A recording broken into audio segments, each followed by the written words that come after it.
here we go.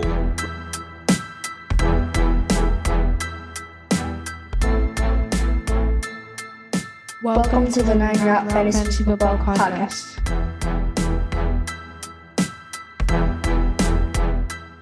What's up, everybody? Welcome back in to the 9 Route Fantasy Football Podcast.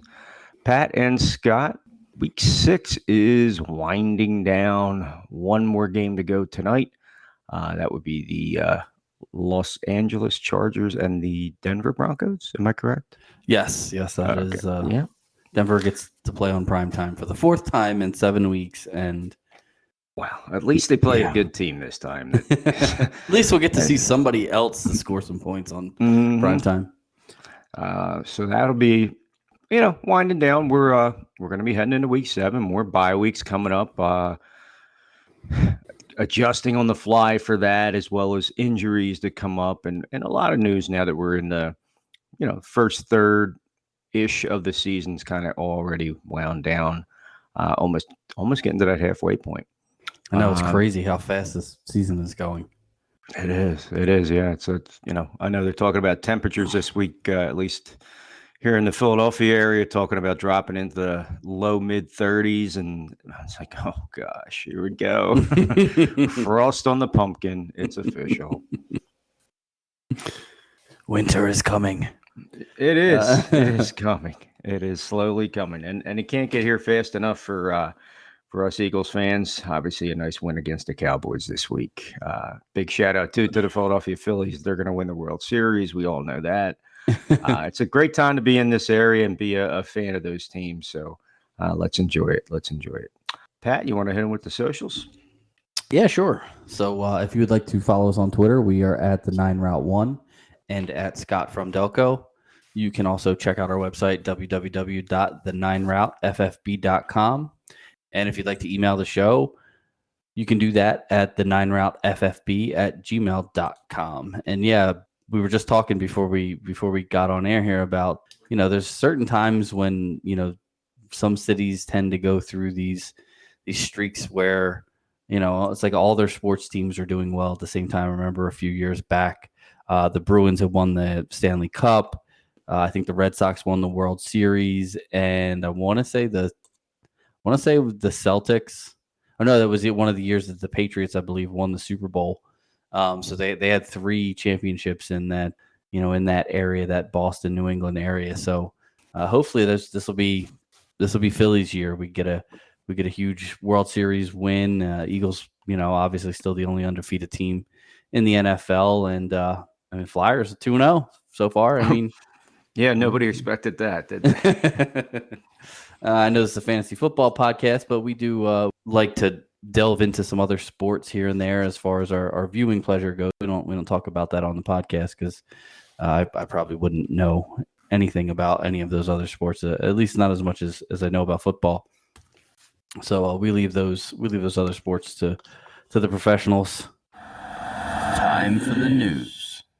So today we are going to get into the unfortunate injury news once again. Not as many injuries to fantasy relevant players this week, so hopefully we'll be able to go through them quickly. We are going to give you those waiver wire moves that you can make based off of some of these injuries as well, and then we'll jump into our Week 7 waiver wire other guys, basically guys who maybe we hadn't talked about due to injuries, but guys that just are producing a little bit more as of recently, and guys you kind of see on the uptick that you might want to grab and stash on your bench. So we'll talk about a few of those as well. You want to kick us off with the first big piece of news? Oh, well, we kind of had I guess you want to call it like an Antonio Brown light situation yesterday. The Carolina Panthers, obviously last week, we talked about it. Everybody's aware that Matt Rule is gone as head coach. They cleaned house with some coordinators as well. And looked like Robbie Anderson, who has had some high highs, but mostly low lows in his season and a half with the Carolina Panthers. Seemed like he was getting into it with the head coach, interim coach Steve Wilkes, and he was told to go home in the middle of the game. And, it's interesting. Obviously, there's some fallout from it. Him defending himself and saying that, the coaching staff felt like he wasn't giving his all, wasn't giving 100%. And, I'm not going to be a judge of that. I can't say I was sitting there watching that game with bated breath. Again, he's a talented athlete. He's a great wide receiver at times, and it'd be nice to see him catch on to more consistent work. And, well, turns out that's happening. Robbie Anderson today traded to the Arizona Cardinals for a 2024 sixth and a 2025 seventh round pick per Ian Rappaport. That being said, on the waiver wire, obviously Robbie Anderson may fall to the waiver wire, but there were some injury news that maybe necessitated this trade that we're going to get into shortly. At the same time, Terrace Marshall, I think last year was a guy at LSU. A lot of people were high on as a sleeper.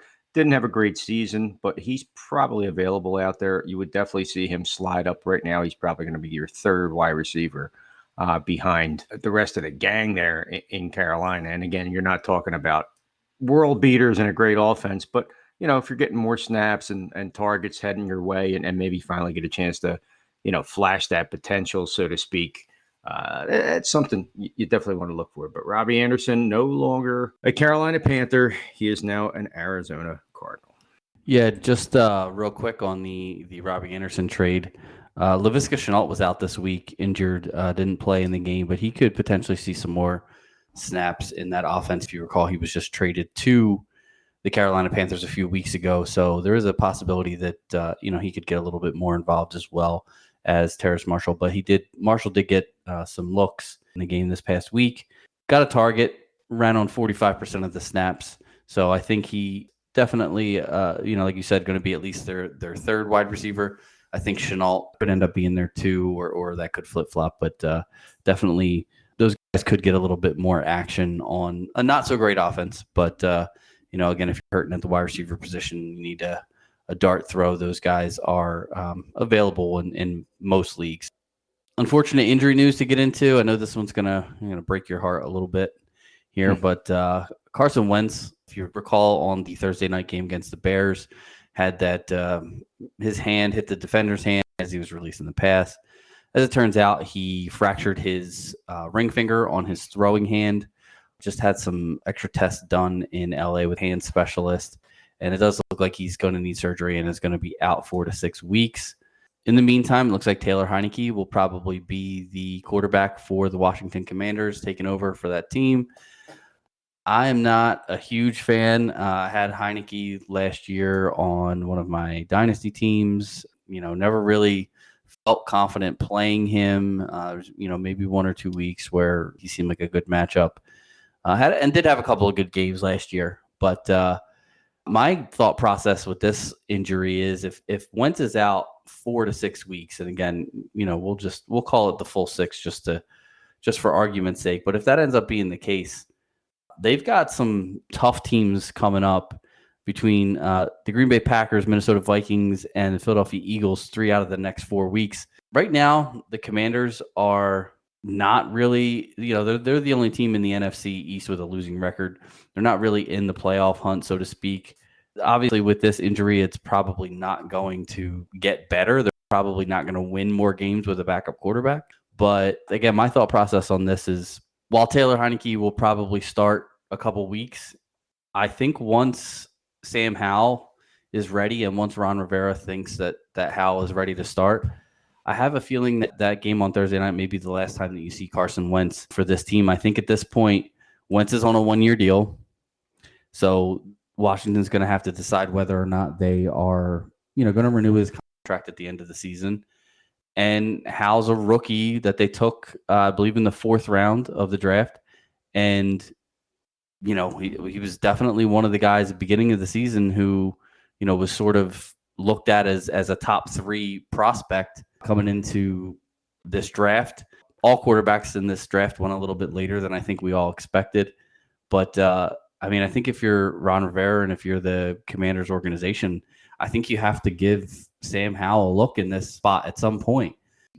Again, if you're not going to compete this year, what's the point of bringing back a guy like Carson Wentz who exactly what he is, what he brings to the table, and Sam Howell is still that unknown guy that you could, potentially have drafted the next Dan Marino or whatever. Like you don't know how good these guys are until they get an opportunity to play. And I think that the Commanders should and will consider giving Sam Howell a pretty long look at the end of the season if Carson Wentz does remain out and the Commanders continue to lose games the way they have been.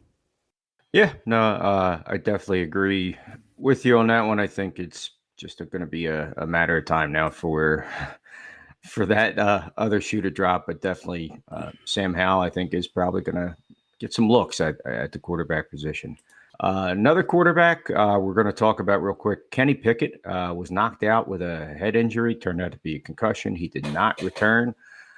His status for Week 7 obviously is unknown. We are, the dreaded day-to-day, however you want to call it. That offensive line for Pittsburgh is pretty bad. They're, to say, you always joke and say, oh, they're going to get somebody killed, but, they're not very good at defending their quarterback. Last year we saw it, and they really didn't do anything to fix it. This is something you want to take a little bit of a, you want to be careful. If you drafted this guy in the first round to be your franchise quarterback and he's already getting beat up pretty good, obviously, it's a tough slate that he's got. You just got to really protect him. So you might see him miss a week just to, make sure he clears it right now. Obviously, with Pittsburgh, they're really not in any super contention right now. It's 2-4. They're kind of floundering in that AFC North, which is, pound for pound, one of the toughest divisions in football. I think you might see him sit out for maybe a week, especially now with, the concussion protocols being a lot stricter and teams trying to make sure that they're not doing anything that's going to damage these guys for the long haul. Yeah, that new rule definitely scares me a little bit because I do roster Kenny Pickett in a few leagues, and I did want to start him next week, and now that's a little bit in question, but we will see how that goes. Later on in the week, I'm sure Pittsburgh will name their starter at some point in the week, give you time to pivot if you were looking at Kenny Pickett.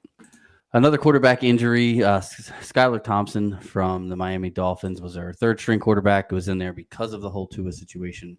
Teddy Bridgewater backed him up in this game again because he went out with a concussion in last week's game as well. So Dolphins decided to start Skylar Thompson, who then goes out and injures himself in this game. And now the Dolphins have no fully healthy quarterbacks on the roster.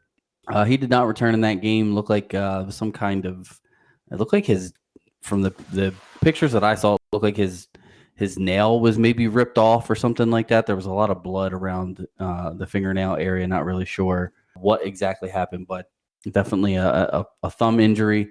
Not really much to talk about here. He's not really a fantasy option. Not going to be a fantasy option. Tua is scheduled to return next week against the Pittsburgh Steelers, and I don't think Skylar Thompson will be on any fantasy radars anytime soon after this week. Moving on, we're looking at a pretty big wide receiver injury here, and again, this probably is what helped to really necessitate that Robbie Anderson trade, at least the partner that the Panthers danced with.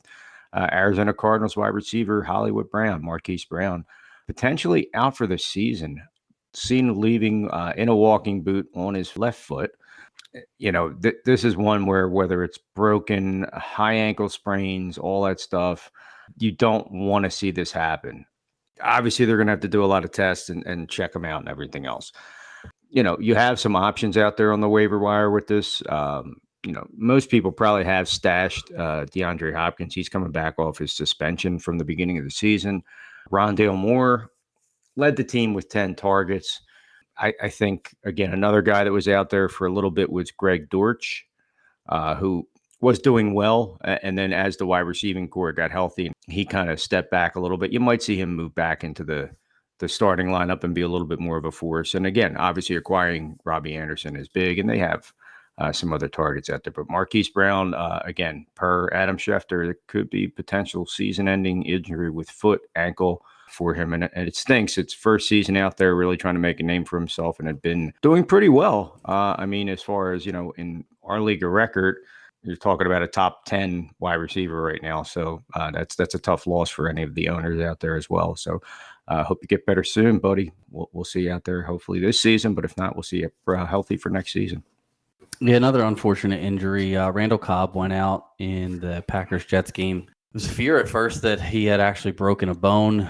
X-rays were negative, though, and it looks like it's probably a high ankle sprain, which, as we know, for these guys who run around a lot, these high ankle sprains are things that linger for a few weeks. I mean, there's no expected timetable at this moment for Randall Cobb, but if it is a high ankle sprain, especially at his age and the fact that as we get a little bit older, we don't necessarily heal as fast.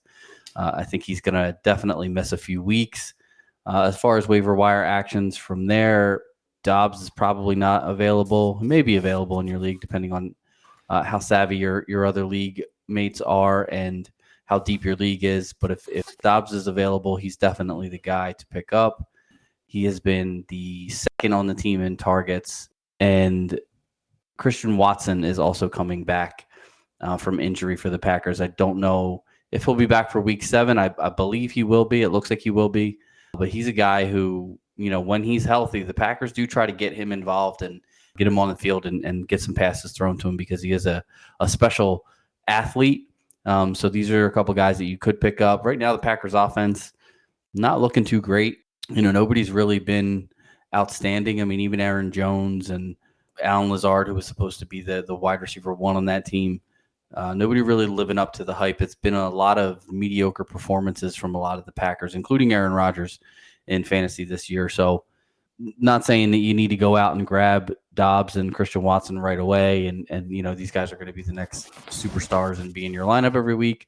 But as we know in fantasy football, you constantly want to be adding assets to your roster. Anytime you get the opportunity to add a player who is a little bit better than the player that you could drop, you want to take the opportunity to do that because it gives you options later on when injuries happen, when trades happen, when all of these things go down. You want to have as many options as possible. So if Dobbs or Watson is available, I would go out and pick one of those guys up if you have a spot on the end of your bench where maybe you were holding on to a backup running back or maybe a wide receiver who had maybe just been disappointing, but had a little hype. These guys definitely playing with Aaron Rodgers is a boost to their fantasy outlook. So I definitely would go out and grab those guys if you can. One more wide receiver, one more injury. Kendrick Bourne sounds like a toe injury, which sounds like a small thing, but they tend to be big. Not that it was his big toe. We don't know which toe it was for sure. But there is no current timetable on his return. So in the meantime, Tyquan Thornton on that offense had a nice little game yesterday. Picked up a couple of touchdowns, one rushing, one receiving. I'd say he's definitely a guy that some people might have had stashed as a rookie. Everybody knew he had a lot of speed. That was the whole deal with the draft. Nelson Aguilar had been inactive. Kendrick Bourne banged up. Bailey Zappi is doing pretty well as a rookie quarterback. So sometimes these rookies get together, they hook up and become, best of friends, so to speak, and really kind of have a connection from being those guys that practice together a lot. So you definitely want to keep an eye, I think, on possibly picking him up. Might take a week or two to see him really shake out. Obviously, Devontae Parker is the top dog there, but Tyquan Thornton could fill in. Kendrick Bourne, no timetable for return, and those toe injuries, they can be nagging. They can last a couple of weeks and just totally affect the guy's performance. So we'll have to see how it shakes out there in New England. Yeah, one other injury to get to before we jump into our waiver wire stuff. Cameron Brate was carted off and taken off in a stretcher in that game against the Pittsburgh Steelers. Looked like wasn't really a helmet to helmet. It was more of like a helmet to chest, and something happened with his neck. He just kind of fell down and didn't want to move and didn't want to get up, and so they brought the card out and carted him off. He did give the thumbs up when he left the field, so it's good. Was reported that he had movement in his, all of his fingers and toes and feeling and all that stuff. So hopefully avoided a major injury, but probably not likely to come back to the team right away. As far as waiver wire options, I mean, if you were playing Cameron Brate, you were probably streaming tight ends anyway. I don't necessarily know that I would want to jump on any of the Bucs tight ends. I think there are other streaming tight end options out there that you can use. I think if anything, this probably gives a little bit more value to a guy like Russell Gage, who, as the third wide receiver with Julio Jones, missing time once again. Gage is a guy who, when he gets his opportunity to get on the field, is a good player. He just doesn't always get that opportunity. So, with the tight end Cameron Brate out, obviously they'll still have a tight end in on these formations, but I think Tom Brady will be looking more towards the third wide receiver in those sets rather than a guy that he trusted in Cameron Brate for the time that he was available. So, again, not a huge thing, but if Gage is available, I think he's a potential flex option depending on the matchup moving forward until Brate comes back into the lineup. All right. So that completes the injury news, so to speak. Obviously, there were other ones out there, but these are some major ones that can affect players on your roster or players that you may have been looking to pick up, and now you got to stay away from them. Other guys that maybe are going to be interesting waiver wire pieces. I guess we'll get started. Some of them are running backs, not so much handcuffs, but because of the way those backfields have been, we're not sure how things are going to play out. Weekly waiver wire. I'm going to start in Baltimore. You have Kenyon Drake, Gus Edwards on his way back from injury as well. Kenyon Drake yesterday, 10 carries, 119 yards and a touchdown. J.K. Dobbins was only 7 carries for 15 yards. Didn't look too good. Looks like he was held out a little bit, particularly in probably the second half with some knee tightness. And obviously they're going to take an ACL injury serious. They're not really going to try to rush him out there. So where Kenyon Drake had been, had signed there and nobody was sure what was going to happen with that backfield. He had a lousy couple of first games, and that was when Lamar really was taking it to everybody. If he's going to be this involved now, I think it's a no-brainer that you have to go out and pick him up. He may already be on your team as a handcuff for that J.K. Dobbins concept or anything like that. But I would say Kenyon Drake with that offense and the way they do run the football is somebody you do want to look to get on your roster. Yeah, and Gus Edwards, when he comes back, could potentially steal some of that work. But I mean, if you think about J.K. Dobbins, those injuries happen around the same time. Dobbins got back earlier than Edwards, which means that he, got through the process faster. I don't see Gus Edwards being anything special the first few weeks. This is maybe one of those stashes that might come to help you later on in the season. But Drake is definitely a guy who does look, especially if Dobbins is going to be slowed in any way by the knee injury. Drake is definitely a prime ad for this week and just kind of monitor, see where it goes from here. I don't know that I would start him right away, but if he keeps getting 10 to 12 touches a game, I think he's a viable option. In LA, we also have a little bit of running back controversy. It looks like Cam Akers was kind of I guess what you would consider a healthy scratch this week against the Panthers. Apparently, he and head coach Sean McVay have had some philosophical differences. I think Akers wanted to be featured more in the offense. Obviously, hasn't been putting up the yards per carry to really be featured. Apparently, Sean McVay thought that Akers was not ready to resume a full-time workload, which is why he had been sort of sprinkling a lot of Darrell Henderson into those games. But if Akers is traded, I mean, Henderson's going to be the guy. He's definitely going to be the running back that you want to own. But there are 2 other guys, one they just signed and one who's coming back off of IR that you might want to pick up. Again, these are just stashes. These are not guys I'm running out to the waiver wire, to get tomorrow, but guys to just kind of keep an eye on. Malcolm Brown was signed to the team this week. He actually played in the game against the Panthers and had 7 carries for 15 yards. But again, that was his first week back. The Rams have been really excited about this rookie Kyren Williams. Again, I think that when he comes back and is fully ready to play, I think Kyren Williams is the guy who will eventually split the work with Darrell Henderson and actually has a chance at taking over this job if he can prove that, he can be more productive than Henderson, because I don't think that Sean McVay loves, Darrell Henderson being the one, but is unfortunately kind of stuck with it at this point. So If you have an extra bench spot, definitely go out and throw Kyron Williams on the end of your bench and hold on to him for a few weeks and see what happens. If he ends up becoming nothing, he's an easy drop. But if he ends up getting some work in an offense that hasn't been great so far this year, but has shown that they can put points on the board when they got everything clicking, definitely not a bad pickup for the end of your bench. Moving on, one more set of, I guess you could say, running back tandems that could factor in. We're looking at the Denver Broncos. Obviously, they're going to play tonight to finish out Week 6. It will be interesting to see how things do shake out. We know that Javonte Williams is out for the season, so it is Melvin Gordon and insert running back here. That was Mike Boone last week, who had a nice game. But they had also signed, but he wasn't ready, playbook-wise, was Latavius Murray. This has potential to see, hot hand. It could be almost a three-way split. Who knows?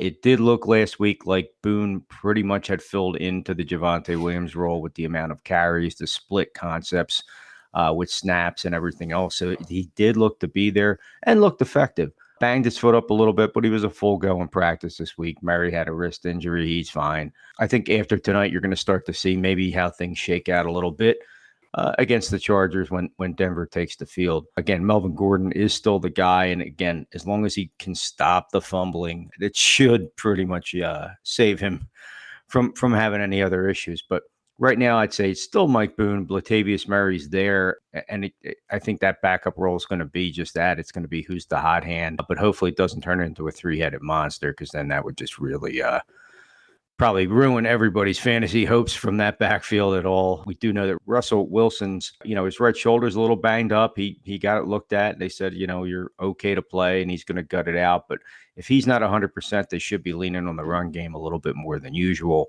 And that being said, that's where Boone or Murray or both, again, could have some legitimacy pickups waiver wire wise to definitely factor into a backfield that looks to do a 50-50 split. Yeah, and I mean the Broncos should be running the ball tonight. That is definitely the weakness of the Chargers, and it's a great way to keep the ball out of Justin Herbert's hands. So I definitely could see a lot of running back carries tonight in this game. One last running back duo to look at. This is just to keep your eye on the situation thing. This is again, I'm not necessarily running out and grabbing these guys. If if I have an extra defense to drop or whatever the case is, or maybe I'm streaming quarterbacks and I found one that I like and I got an extra roster spot, might go out and grab one of these two guys. But D'Onta Foreman and Chuba Hubbard from the Carolina Panthers, one of these guys may potentially get the starting job in Carolina. Again, not a great starting job on a great starting offense, but when you're talking about somebody getting 12 to 15 carries a week, that's extremely hard to find in fantasy football. So if the Carolina Panthers do end up trading Christian McCaffrey, they are listening to offers for him now. Supposedly it's going to take a lot to get him. They have said that they are not fire sailing. They're not just getting rid of players. They are willing to listen to trades, though, because I feel like Carolina knows that they're sort of in a rebuilding mode at this point now. And, Christian McCaffrey's 26 years old, not getting any younger, been injured the past 2 years. I think if they can get something of real value for him, they will move him. Again, in which case, either D'Onta Foreman or Chuba Hubbard will get the starting role. My guess is that they'll probably mix in a little of both. I believe that D'Onta Foreman is the superior athlete and given the opportunities would be the better fantasy option. He's the guy that I would go after first. Chuba Hubbard kind of showed last year that he was a decent backup, but then the Carolina Panthers went out and signed D'Onta Foreman anyway after his great performance filling in for Derrick Henry last year with the Titans. So for me, I feel like that's a sign that they wanted something a little bit better than what they had in Hubbard, and that is why they signed Foreman. So I think he would get the first opportunity to at least get the bigger share of the work. And if he does well with it, or hypothetically does well with it, if all of this goes down, McCaffrey gets traded, the Foreman could end up being a flex-worthy play on a weekly basis for you. So definitely a guy who I'm sticking on some benches when I get the opportunity to do so. All right. Alec Pierce, he might be available. Looks like a lot of people are picking up on the fact that he's kind of becoming a thing. Has been having some really good games recently. And again, started out a little quiet. He was banged up to start the season. But I mean, over the last 4 weeks in our league of record, he went from, and I'll just round him up, went from 9 to 12, 16, 13.9, so call it 14. He had a really nice game yesterday. 3 catches, 7 total targets, 49 yards, and a touchdown. Oh, by the way, the game-winning touchdown. He's starting to really become a bit of a thing. Obviously with Michael Pittman being wide receiver 1 down there, and you have Matt Ryan who knows, how to find wide receivers. He is kind of becoming a guy. They're passing more, yes, with the running backs being a little banged up, but Deion Jackson still had a nice game too. That offense as a whole looked good, what they had the potential to be. He's second on the team overall this season in targets. He is, if you want to talk about qualifying, he's first or second in yards per reception, tied on the team lead with yards per target, which is obviously a big one. He's a player right now that is just kind of out there that some people may not have picked up on yet, but being able to find him and get him on your roster, if you can do it now, he could be a nice little piece for down the road, a bye week fill-in. And if he keeps up what he's doing, he has the potential to definitely be in your starting lineup as a flex and potential wide receiver too. Alec Pierce, go get him. Yeah, I actually considered starting him this week, as a matter of fact, and ended up going. I did. It didn't help me, but I did. Yeah. Another wide receiver who may and does, it looks like he's sort of been left for dead, and I completely understand why.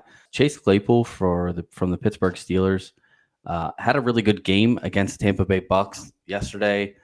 Had 7 targets, caught all 7 of them for 96 yards and a touchdown. Also, the game-winning touchdown there. Pittsburgh was ahead, but that put them up big and basically salted the game away for the Steelers. For me, I didn't love Claypool. Deontay Johnson was getting all the targets. George Pickens was getting all the hype. Chase Claypool was kind of, left for dead in this offense. Well, he did say he was the best player in football, but Yeah, I think he said he was like the 3rd best player. Which who says? I mean, either you're the best or you're there is no second best. You know what I mean? Best on my own team. You got it. Yeah. But for me, the way I'm looking at this now is now that Pittsburgh has changed quarterbacks, I think that everything that happened the first, whatever it was, 4.5 weeks of the season has to kind of be put to the side, and you kind of have to start over looking at the Pittsburgh Steelers with a new set of eyes for fantasy football. And for me, listen, I don't know that Chase Claypool is going to put up numbers like this every game. He probably won't. I don't expect the Steelers offense to be that much better, but they seemed like a different team this week. I mean, I know they still only put 20 points on the board, but Tampa Bay Bucks are a pretty good offense. I think that if Kenny Pickett is going to get Claypool more involved, then Claypool's a guy that you have to stash on your bench, as well as George Pickens. And I mean, obviously Deontay Johnson's rostered in like 99% of the league, so everybody probably has him. But these other 2 wide receivers in Pittsburgh definitely need to be rostered, and they need to be stashed on your bench, because if Pittsburgh's offense, over the next few weeks starts to turn around and become much better with Pickett back there, you're going to be late to the party, and you're going to miss out on picking these guys up. So grab them now. Again, these are end of your bench stashes. We're not saying go out and drop all the guys on your team and go pick up these waiver wire options. But again, if you got somebody sitting there that you're just like, oh, that guy hasn't done anything in weeks, drop him and pick up Claypool and keep Claypool on your bench and see what he does for the next couple of weeks. Maybe it's nothing. Maybe he ends up being droppable as well. But at least you've got something now moving forward. You've got a good game. In the second game that Kenny Pickett starts, Chase Claypool finally has a good game. That is, that's a possibility that things could be turning around for this team and for Claypool. So I would definitely grab him up and throw him on my bench. Another wide receiver with some availability in some leagues, about close to 50% of leagues, 50% availability, I should say, in leagues. Michael Gallup, Dallas Cowboys. Last night was not a good night for Cowboys receivers or offense as a whole. That being said, His 7 targets was second most versus the Philadelphia Eagles. So he is pretty much stepping up to be, CeeDee Lamb is the 1 and he is the number 2. There's no more Amari Cooper there. So with that, you're also going to be seeing Dak Prescott coming back. Pretty much, I'd say they'd have to bring him back probably for week 7 just to kind of right that ship after a tough division loss. He coming back in will definitely help to push that value up a little bit more. Michael Gallup just getting back off of injury and getting back up to speed. So he's a guy that, again, waiver wires, he's probably out there if you're looking to, get some depth pieces right now. And again, guys that can definitely step in as a good flex and a possible wide receiver 2. Michael Gallup, I think, definitely needs to be considered with the potential that offense has, especially if Dak comes back and he's effective. Targeting wide receivers is what he does, and Michael Gallup as a 2. So take a look. If he's out there, maybe pick up Michael Gallup. Yeah, another guy you can consider grabbing is Wan'Dale Robinson. He's available in 95% of leagues. Had 4 targets, 3 catches, 37 yards, and a touchdown versus Baltimore. Giants have been, we talked about this a little bit last week. They've been winning games on the back of their defense, which is playing extremely well, and on the back of Saquon Barkley as well. Barkley had another good game this week, but the Giants are really in need of pass catchers, and they're really in need of playmakers on that offense. And for me, Wan'Dale Robinson would probably be the first pickup. He is that explosive, fast twitch guy who, as we saw in the game, he basically just looks faster than everybody else on the field. Like he's just one of those little quick guys that's just really hard to, like Darren Sproles used to be. He's a guy that can, what do they say? They can make you miss in a phone booth. Like he's that kind of guy. And again, I think, the Giants are hurting for playmakers. They obviously can't continue to, have Saquon Barkley be 70% of their offense. So they're going to need to get some of these guys involved. And now that Wan'Dale Robinson is healthy, I do think he's going to be more involved in this offense and make the Giants an even more dangerous team than, strangely enough, than they already are. But I would definitely go out. Of all the waiver wire pickups at wide receiver, I think I like Wan'Dale Robinson the best just because of the fact that there's so much potential in that offense for him because nobody else is really doing anything in that wide receiver room. Moving on, one more wide receiver to talk about. That would be that Zay Jones of the Jacksonville Jaguars. Right now, he's coming back off a little bit of an ankle injury. He had a nice, strong start to the season. And then some people kind of, you forgot about him. You dropped him. You saw he was out there, but he's hurt.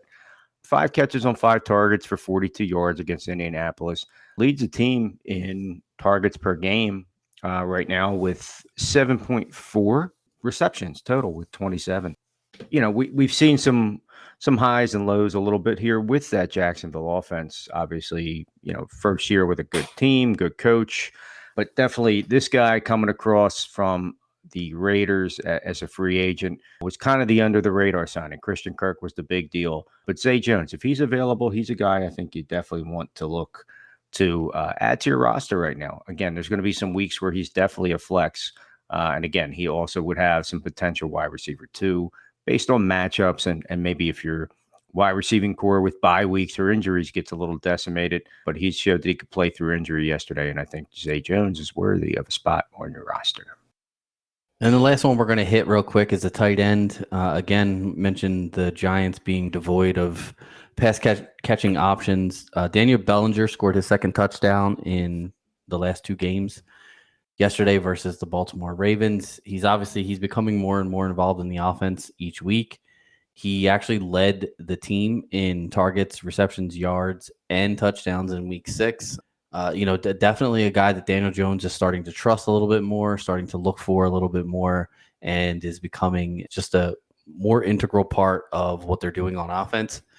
And again, the Giants have not offensively been, beating people down, but as they get more playmakers, things open up for other guys. They're going to be increasingly harder and harder to defend. And I think Daniel Bellinger is one of those guys who, again, if you don't have a Kelsey or a Mark Andrews, he's a guy that you could be looking to stream on a weekly basis. And he was actually my start of the week last week as a streamer and paid off for me. So definitely see more good things to come for Daniel Bellinger moving forward. So again, if you're hurting at the tight end position, he's a guy that you can throw on your bench and get a spot start out of here and there. Well, we're hoping that, some of these pointers and waiver wire picks that we're offering, as well as the injury news, can help you. We're going through, we're trying to figure out some of the options out there. And again, some weeks with bye weeks, it can even affect the guys you can pick up. Hey, there's a great pickup, but it'd be a stash because they're off this week. Yeah, injuries are starting to become a factor. We see that as well. So these are some names that are available. And again, some of them that probably shouldn't be.